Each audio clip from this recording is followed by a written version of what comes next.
Agora, a nossa palestra, inclusive, eu vi que teremos um tema de direito previdenciário das famílias, né? Um tema bem disruptivo para a gente conversar um pouco sobre esse assunto. E teremos aqui, fazendo parte dessa palestra, abrilhantando e capitaneando esse nosso próximo painel, né?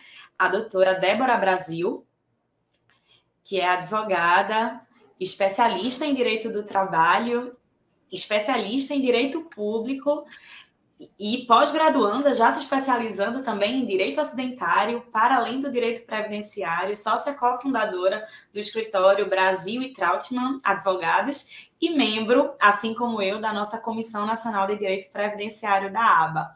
Doutora Débora, é um prazer estar aqui aprendendo com a senhora. Muito obrigada pela sua disponibilidade em compartilhar o seu conhecimento conosco. E nesse momento, eu passo a palavra para a senhora começar as suas explanações, enquanto isso, sim, todos aqui aprendendo. Obrigada, boa tarde a todos.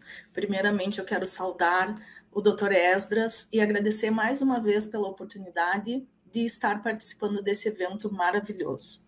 Agradecer também pelo imenso carinho da doutora Michele e os demais integrantes da nossa comissão, pois, sem dúvida, é um grande desafio para mim falar, né? Aqui depois dessas palestras maravilhosas e agradecer por estar participando hoje desse primeiro simpósio da Comissão Nacional de Direito Previdenciário da ABA. Meu agradecimento a todos os envolvidos pela organização e cada um que pôde dar a sua contribuição e colaboração. Então, hoje o meu tema é sobre o direito previdenciário das famílias, pois a gente pode dizer que, desde o princípio da Previdência Social, ela foi criada para garantir direito para o bem-estar das famílias brasileiras, pois a Seguridade teve início na Idade Média e foi levando em consideração o falecimento dos pais das famílias. Então, naquela época, eles eram os únicos responsáveis pelo sustento do grupo familiar.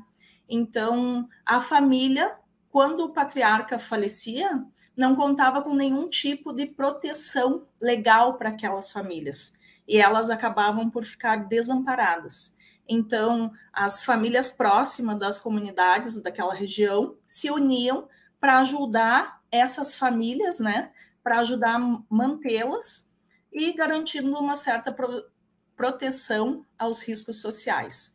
Então, com o passar do tempo, foi evoluindo, né, até passar pela Revolução Industrial, quando os trabalhadores começaram a morrer em decorrência de acidente de trabalho. Então, nessa época, começaram a surgir os primeiros sindicatos e foram criadas também as primeiras legislações trabalhistas, com a garantia da previdenciária, né? Então, os donos dessas fábricas, dessas indústrias, começaram a contribuir financeiramente para garantir indenização para essas famílias quando ocorressem a perda dos seus patriarcas, então, decorrentes de eventuais acidentes de trabalho. Com o passar do tempo, o Estado começou a ser responsável pela Previdência, então, pela arrecadação das contribuições e a sua administração.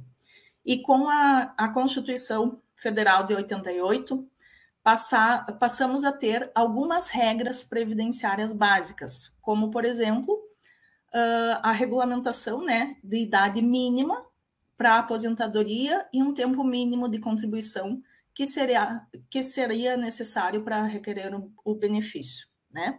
Então, na Constituição, no artigo 226, foi implementado alguns princípios, valores, regras constitucionais pertencentes à família. Então, tendo como objetivo limitar os dependentes dos segurados, ou seja, aqueles futuros beneficiários das prestações previdenciárias.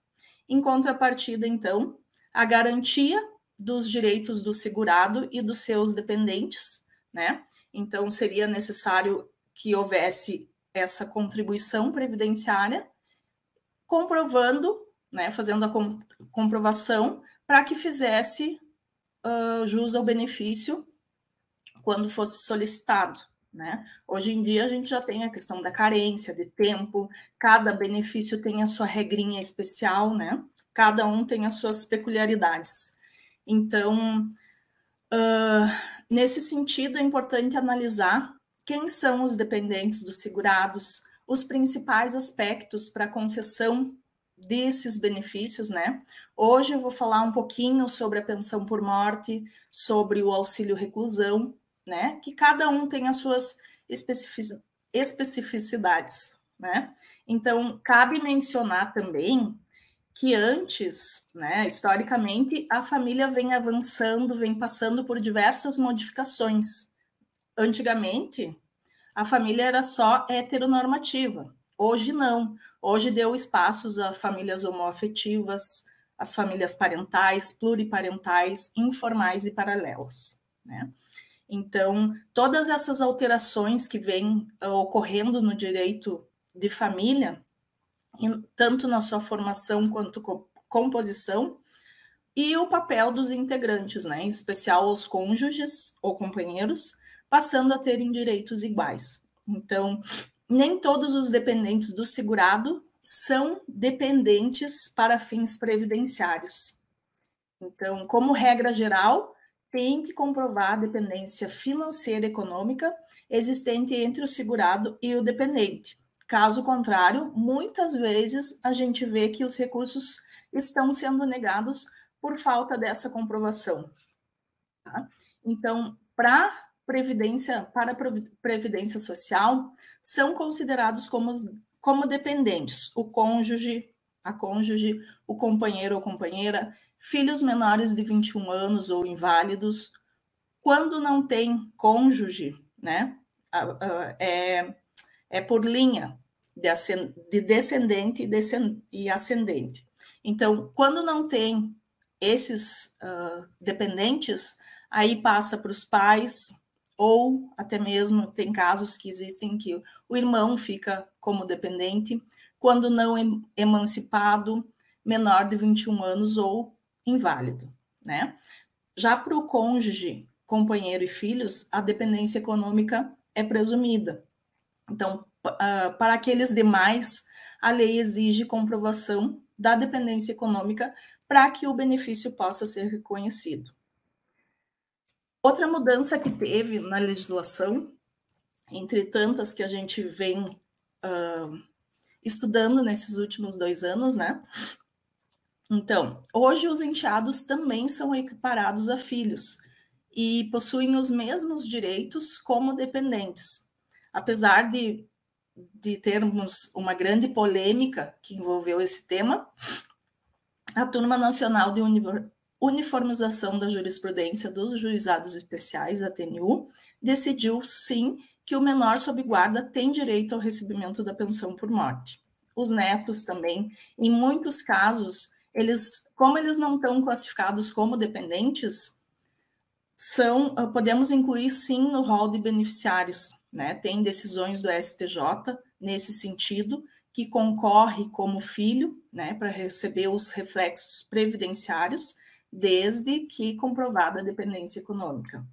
Então, nessa mesma discussão, os avós também não estavam no rol de dependentes previdenciários, mas a questão da primazia da realidade deve imperar. Então, e tem a questão da dependência, né, com foco na manutenção da ordem social. Muitas vezes, os filhos sustentam os pais idosos, enfim, então tem que haver essa comprovação, né? E no caso da união estável, considera-se que o companheiro ou companheira deve comprovar a convivência contínua e duradoura com a dependência econômica e para se enquadrar no rol dos beneficiários. A mesma regra também vale para as relações homoafetivas. Hoje em dia, é muito comum, né, chegar no nosso escritório um dos cônjuges de relacionamento homoafetivo para solicitar uma pensão por morte, por exemplo. O que eu, no meu escritório, há 10 anos atrás, atuo há 12, muito raro ou não via esse tipo de solicitação, né? de clientes. Então, hoje, a gente vê com mais frequência, né, esse tipo de busca. Então, por isso que eu iniciei o meu contato com o direito de família e previdenciário, porque uma área leva a outra, né? Muito embora tenha são assuntos diferentes, mas tem assuntos que se correlacionam, né? Então, deixa eu continuar aqui. Quando tem cônjuge, companheiro ou companheira e filhos, os demais dependentes perdem o direito ao recebimento de qualquer benefício previdenciário. De acordo com o decreto 3048, por exemplo, na condição de o cônjuge que separou, houve a separação judicial ou divórcio e não ficou decretado o pagamento de alimentos. Então, esse tipo de situação, o ex-cônjuge, companheiro, enfim, perde o direito à pensão por morte, tá? Ou até mesmo quando não tem mais nenhum tipo de...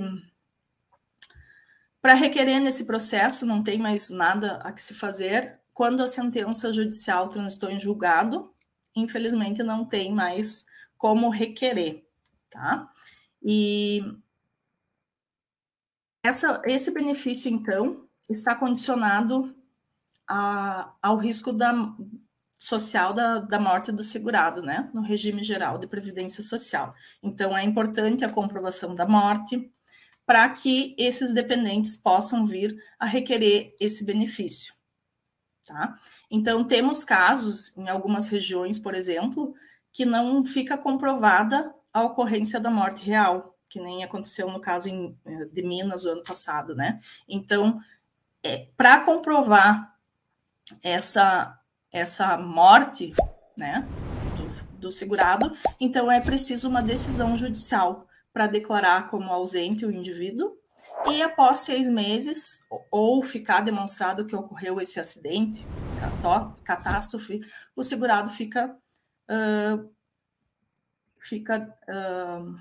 comprovado que esteve presente no fato, né? Aí, por meio da decisão judicial, consegue requerer esse benefício, tá?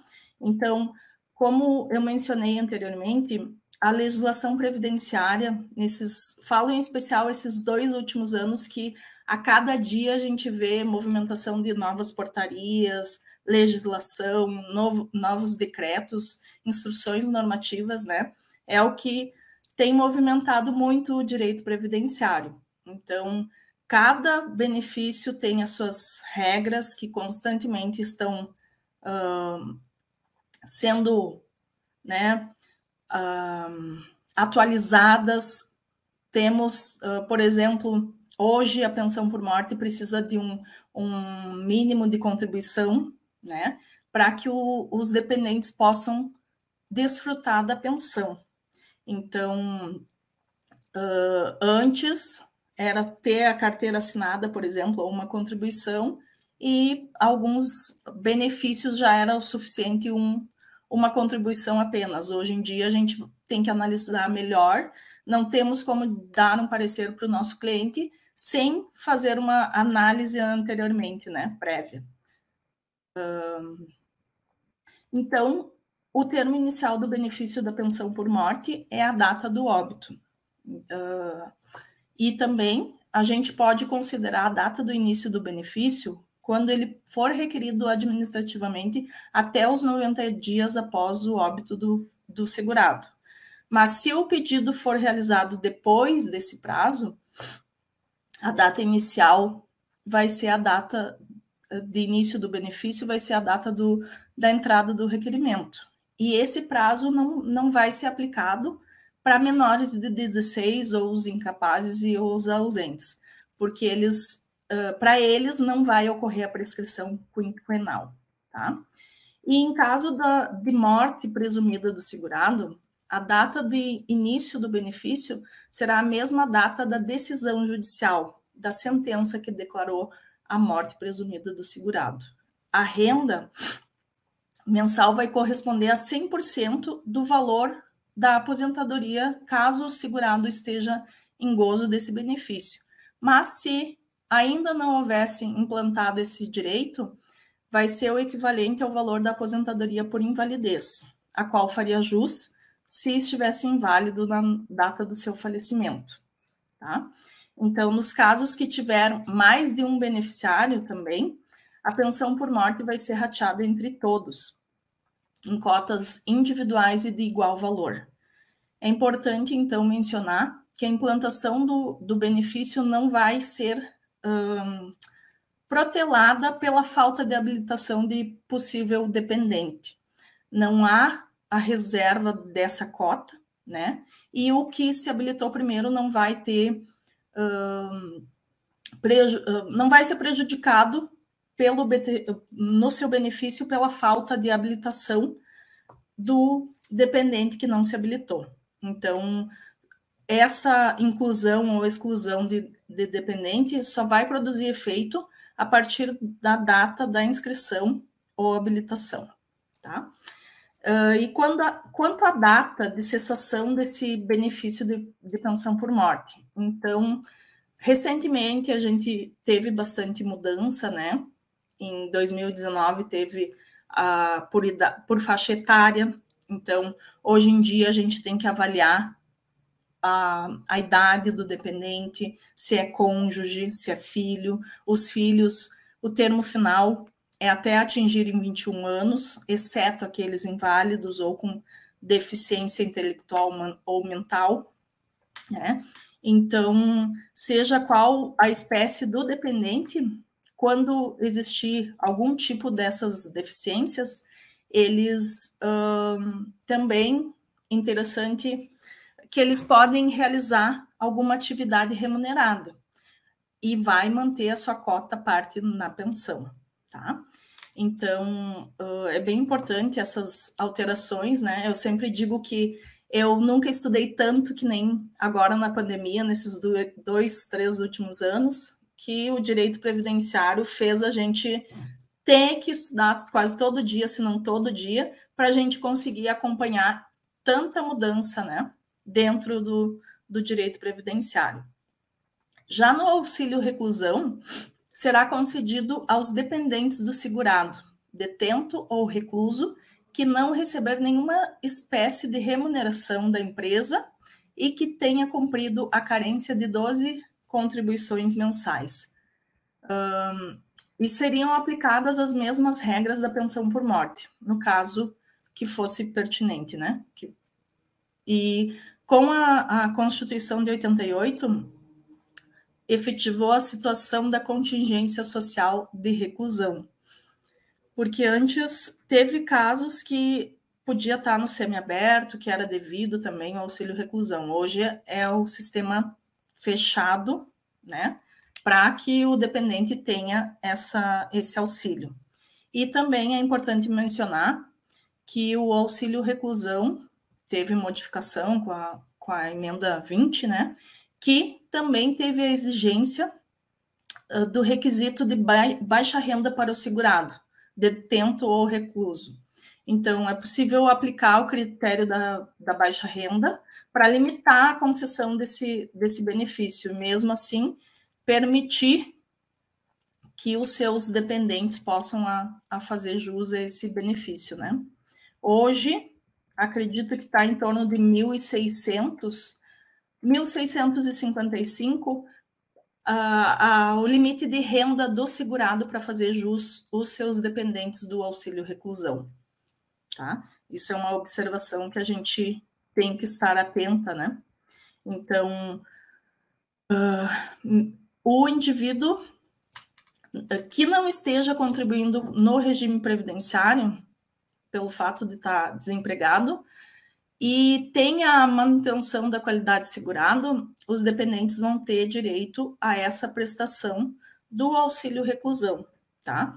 E já o benefício de pensão por morte, o risco protegido é a morte do provedor do sustento da família, né?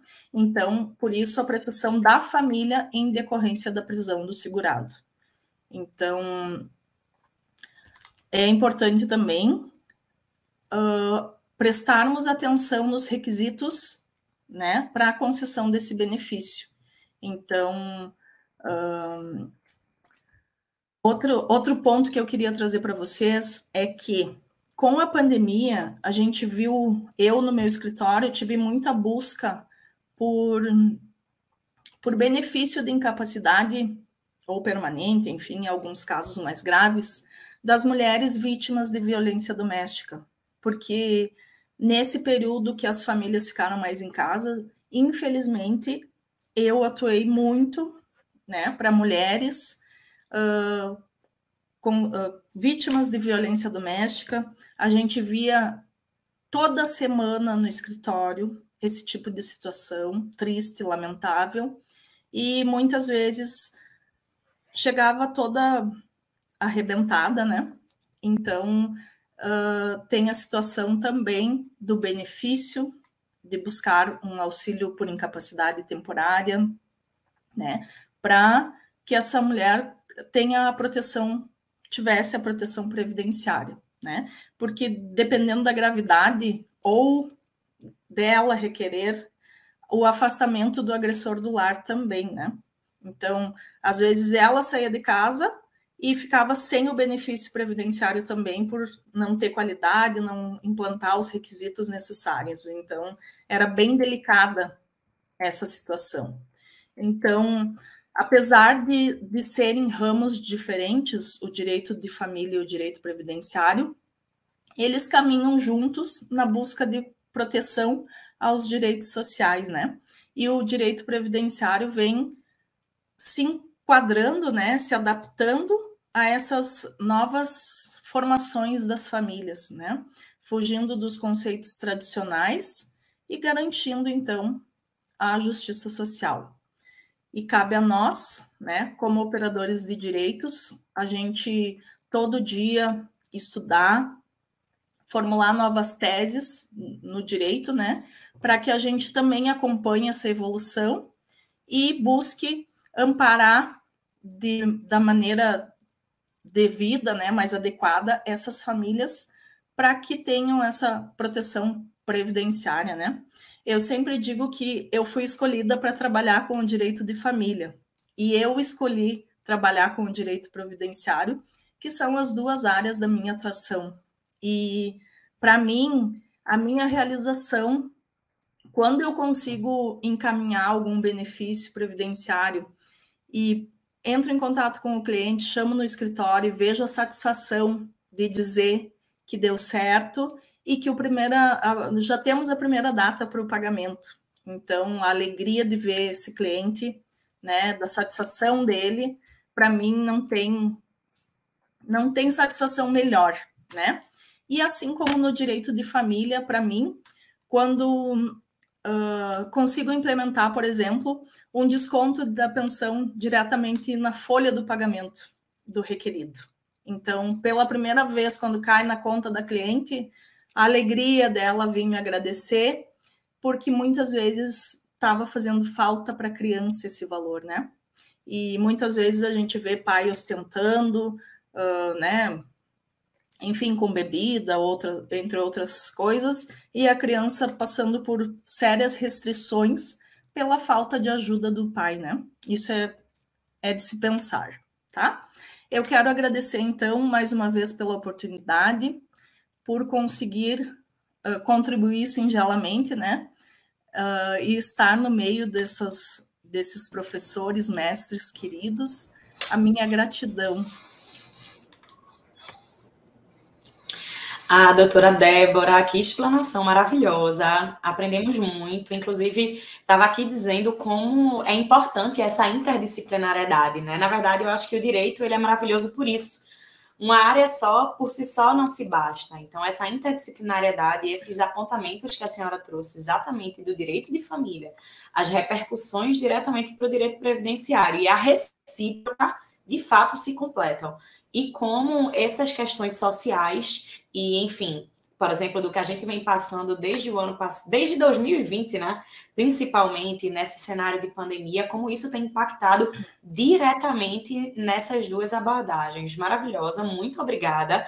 Os comentários aqui só positivos. E eu vou passar a palavra agora para a nossa debatedora, a doutora Aline, para ela fazer os comentários sobre, tenho certeza que tem apontamentos riquíssimos, como ela tem feito ao longo de todo o painel, sobre esse tema tratado pela senhora.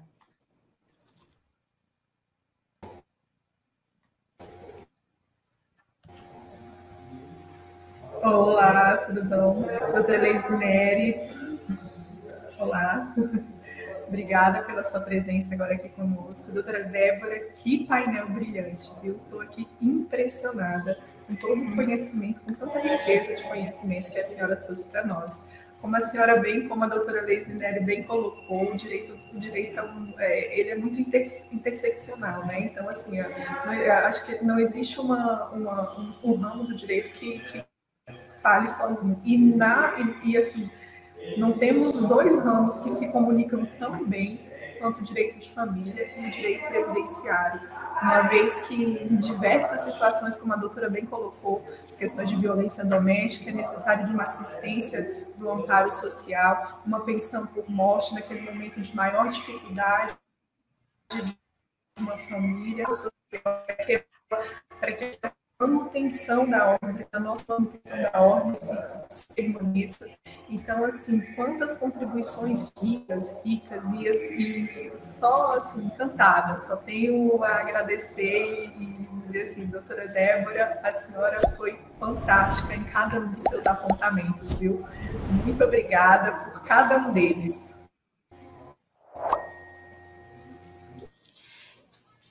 Perfeito. Doutora Débora, em nome da Associação Brasileira de Advogados, agradeço demais a sua brilhante explanação. Muito obrigada pela sua participação.